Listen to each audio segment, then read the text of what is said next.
I fiori bianchi del sindaco di Salgareda per ricordare il giovane Nicolò Minello nel punto dove ha perso la vita ad appena 22 anni. Vicino occhiali rotti, pezzi d'auto, una scarpa che galleggia sull'acqua mista a gasolio, mentre sulla sponda i resti di una pizza, forse l'ultima immagine di allegria in una serata finita in tragedia. Una comunità profondamente scossa, quella di Noventa, per lo schianto di via Pizzocchera.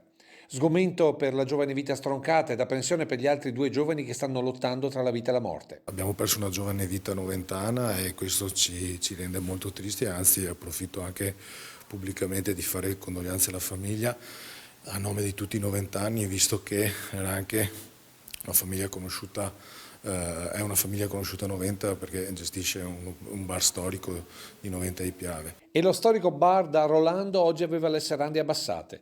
Nicolo era il nipote di Pietro Perissinotto e con il papà stava progettando di continuare la tradizione aprendo un bar a Jesolo, dove aveva lavorato prima dell'impegno attuale per un'agenzia immobiliare di San Donà.